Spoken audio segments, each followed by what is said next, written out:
أعوذ بالله من الشيطان الرجيم بسم الله الرحمن الرحيم ঐতিহ্যবাহী নরসিংদী সরকারি বালিকা উচ্চ বিদ্যালয়ের 2025 সালের এসএসসি পরীক্ষার্থীদের বিদায় উপলক্ষে আয়োজিত আজকে বিদায় এবং দোয়া মাহফিলের আজকের অনুষ্ঠানে সম্মানিত সহকর্মীবৃন্দ, সম্মানিত দুই শাখার সহকারী প্রধান শিক্ষক জনাব বিজয় কুমার রায় ও লুৎফর ভোগে, সম্মানিত সিনিয়র শিক্ষকবৃন্দ, সম্মানিত সহকারী শিক্ষকবৃন্দ, সম্মানিত ব্রাহ্মণী কালীকুমার উচ্চ বিদ্যালয় থেকে সরকারি উচ্চ বিদ্যালয়ে আগত শিক্ষকবৃন্দ, প্রিয় শিক্ষার্থীবৃন্দ, সম্মানিত অভিভাবকবৃন্দ, আমার প্রাণপ্রিয় শিক্ষার্থীবৃন্দ, আসসালামু আলাইকুম।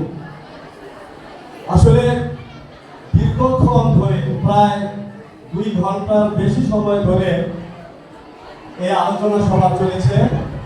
তো তোমরা সবাই ক্লান্ত এবং রোজাদার। কয়জন রোজা রেখেছো রাতে কি? মাশাআল্লাহ, আলহামদুলিল্লাহ।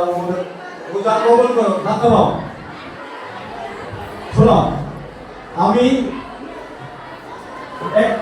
একটু শোনো, সভাপতির বক্তব্য দীর্ঘ করার কোনো সুযোগ নেই, যদিও একজন বক্তা হিসেবে আলহামদুলিল্লাহ আমার একটু সুখ্যাতি আছে।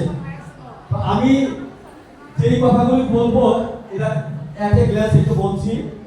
আমি আমার একটু পরিচয় দিব, তারপরে 3টি বিষয়ে একটু কথা বলবো। একটি হলো তোমাদের এসএসসি পরীক্ষা, এদেশের শিক্ষা ব্যবস্থা, তারপরে আমি যেখানে ছিলাম, কোথায় ছিলাম কেউ বলতে পারো? হাওড়ে ছিলাম। হাওড়ের গল্প বলবো, শুনতে রাজি আছো? হাত থেকে হ্যান্ডস ডাউন। হাওড়ের গল্প শুনতে হলে চুপ থাকতে হবে, ঠিক আছে? শুরু করছি না? আমার নাম তো সবাই শুনছো, ঠিক না? আমি ব্রাহ্মণী KKM সরকারি উচ্চ বিদ্যালয়, কামিনী কিশোর মল্লিক সরকারি উচ্চ বিদ্যালয়ের একদিন ছাত্র ছিলাম। তোমাদের মতো 1982 সালে ওই স্কুল থেকে এসএসসি পাস করে বেরিয়ে গেছি। 1992 সালে আমি সরকারি গভর্নমেন্ট স্কুল রাঙ্গামাটি, কোথায়? এই রাঙ্গামাটি না, হিলট্রেক্স রাঙ্গামাটি গভর্নমেন্ট স্কুলে জয়েন করেছি। পাহাড়ি উপজাতিদের এলাকা, ওখানে ছিলাম প্রায় 2 বছরের বেশি। 1994 সালে আমার স্কুল ব্রাহ্মণী KKM সরকারি উচ্চ বিদ্যালয়ে আমি সহকারী শিক্ষক হিসেবে যোগদান করি। আমার একটা লং সেঞ্চুরি, আমি প্রায় 30 বছর ওই স্কুলে শিক্ষক ছিলাম। কয় বছর? এখানে সহকারী শিক্ষক, প্রমোশন পেয়ে সিনিয়র শিক্ষক হয়েছি।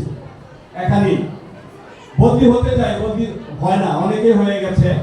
আমার রিজিক আল্লাহ রেখে দিয়েছে। 24 সালের 7ই মে, 24 সালের 7ই মে সহকারী প্রধান শিক্ষক হয়ে বদলি হয়েছে। কোথায়? কিশোরগঞ্জ জেলার মিঠামইন উপজেলার কবিতা খাতুন সরকারি বালিকা উচ্চ বিদ্যালয়ে 7ই মে 2024-এ জয়েন করলাম সহকারী প্রধান শিক্ষক হিসেবে। এটা হলো সাবেক রাষ্ট্রপতি আব্দুল হামিদ সাহেবের মায়ের নামে স্কুল। একসময় বেসরকারি ছিল, পরে সরকারি হয়ে গেছে। তোমাদের মতো এই ড্রেসওয়ালা মেয়েরাই ওখানে আছে। চেহারা পারফরমেন্সে মোটামুটি তোমাদের কাছাকাছি মনে হচ্ছে। ড্রেস এবং চেহারা প্রায় তোমাদের মতোই। আমি ওখান থেকে আসার পর যে বেদনা ছিল, যে এতগুলো মেয়েকে আমি ছেড়ে এসেছি, প্রায় 600 মেয়ে আমাকে অনেক ভালোবাসতো। এটা আমার নিজের পক্ষে না, শুনে তোমরা যদি ইউটিউবে আমার একটা চ্যানেল আছে, ওই চ্যানেলটার নাম হাওড়ের গল্প, একটু ঢুকে দেখবা মেয়েরা আমাকে কতটা ভালোবাসে। এক মেয়ে স্ট্যাটাস দিয়েছে আমি আসার পর, শোনাবো? একটু পরে শোনাচ্ছি। এটা তোমাদের বোর্ডে আমি দিয়ে দিয়েছি। ওই মেয়ে কি স্ট্যাটাস দিয়েছে তোমরা পড়ে নিও, আর নতুবা যদি ফটোকপি নিতে চাও নিতে পারো। আচ্ছা, তোমাদের স্যারেরা যে কথাগুলি বলেছে, বিশেষ করে আমাদের বিজয় কুমার রায় সহ সালাউদ্দিন স্যার এবং আকিকুল নাহার ম্যাডাম এবং তোমাদের তৌফিক স্যার যে কথাগুলি বলেছে, এগুলো সবগুলোর সাথে আমি একমত এবং অবশ্যই তোমরা এগুলো মেনে চলবে, তাহলে তোমাদের পরীক্ষা অবশ্যই ভালো হবে আশা করছি। আরেকটি কথা বলছি, 1914 সাল 2014 সাল সরি, এই স্কুলে আমার মেয়ে লাবণ্য, আমার মেয়ে কি নাম, তোমাদের মতো এমন বিদায় নিয়ে চলে গেছে। সুতরাং আমি এসেছি আমার মেয়ের ঋণ শোধ করতে। আমার প্রথম বদলির অর্ডার হয়েছে ব্রাহ্মণী স্কুলে 10ই মার্চ। আমি পরের দিনই আবার এই অর্ডারটাকে ক্যান্সেল করিয়ে তোমাদের স্কুলে এসেছি, যাতে করে লাবণ্যের ঋণ আমি শোধ করতে পারি। সুতরাং একদিন তোমাদের মতো আমার মেয়েও ছাত্রী ছিল, এখন সে ম্যাথে অনার্স পাস করে ঢাকা টিচার্স ট্রেনিং কলেজে শিক্ষক হওয়ার ট্রেনিং দিচ্ছে, আর অলরেডি তার বিয়ে হয়ে গেছে। সবাই তোমার তার জন্য দোয়া করবে। এবার কি হাওড়ে গল্পে চলে যাব? তো এর আগে একটি কথা বলে নিই, তোমরা এদেশের যে শিক্ষা ব্যবস্থা আছে এটা সম্পর্কে কি তোমাদের ধারণা আছে? একজনে বলো তো আমাদের শিক্ষা ব্যবস্থার স্তর কয়টা? বলো তো কেউ পারবে? কয়টা? প্রাথমিক, প্রাথমিক, নিম্ন মাধ্যমিক, মাধ্যমিক, উচ্চ মাধ্যমিক, উচ্চ শিক্ষা। কয়টা হলো? কয়টা হলো? তোমরা কোন স্তরে? কোন স্তরে? তোমরা মাধ্যমিক স্তরে। This is the most important part of আমাদের এডুকেশনাল সিস্টেম। এই মাধ্যমিক শাখার স্মৃতি কোনোদিন ভুলতে পারবে না, কোনোদিনও তোমরা ভুলতে পারবে না। তোমাদের সারা কিন্তু বারবার বলে গেছে যে এটা ভুলতে পারবে না। তোমরা কলেজ লাইফটা সংক্ষিপ্ত, ভার্সিটিতে যাবে, কিন্তু এই জায়গার স্মৃতি তোমরা কোনোদিনই ভুলতে পারবে না, এবং এটা তোমাদেরকে বারবার অবশ্যই নাড়া দিবে। সুতরাং এইবার আমি তোমাদেরকে হাওরের গল্প শোনাচ্ছি। বাংলাদেশে হাওর কয়টা কেউ বলতে পারো? বলতে পারো? 423টি হাওর আছে বাংলাদেশে, 6টা জেলায় 423টি। কয়টা জেলা? কয়টা? সুনামগঞ্জ, সিলেট, কিশোরগঞ্জ, ব্রাহ্মণবাড়িয়া, আরো 2টা ডিস্ট্রিক্টে মিলে 423টি হাওর আছে। আমি যে হাওরটাতে ছিলাম সেটা হলো কিশোরগঞ্জের মিঠামইন হাওর।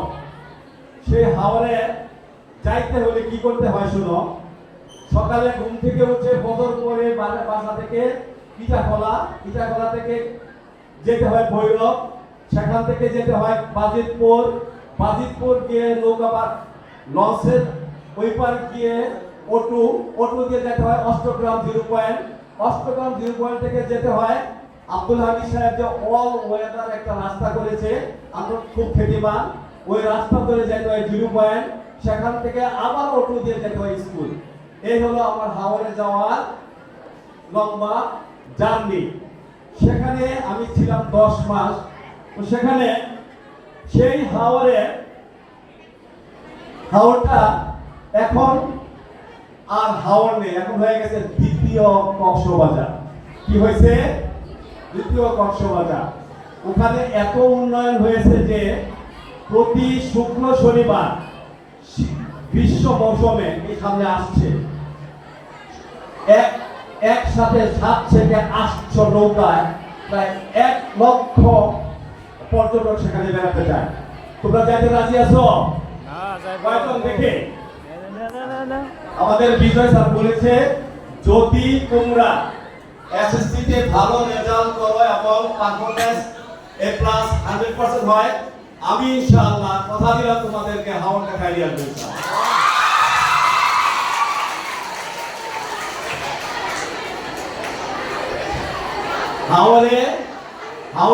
হাওড়ে সবচেয়ে বেশি পাওয়া যায় মাছ। তোমরা মাছ খেতে খেতে অবাক হয়ে যাবে। এবারে শোনো, হাওড়ের মেয়েরা শোনো হাওড়ের মেয়েরা নাচতে জানে, গাইতে জানে, এবং সেরা সাঁতারু হাওড়ের মেয়েরা। যাই হোক, তোমাদেরকে কষ্ট দিচ্ছি না। আমি তোমাদের দুইটা মেয়ে, একটি হলো অধরা মৌরি। তোমাদের দুইজনের বক্তব্য শুনে আমার মনে হয়েছে যে আমি মনে হয় বাংলাদেশের অন্যতম সেরা শিক্ষা প্রতিষ্ঠানে প্রধান শিক্ষকের দায়িত্ব নিয়ে এসেছি। আমার জীবন সার্থক।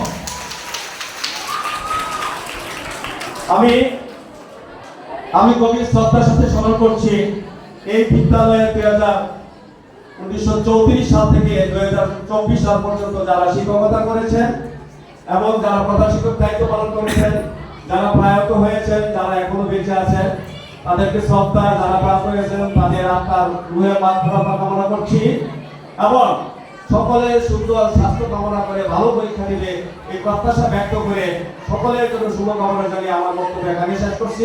আসসালামু আলাইকুম ওয়া রাহমাতুল্লাহি ওয়া বারাকাতুহু। ধন্যবাদ রমজান আলী সরকার।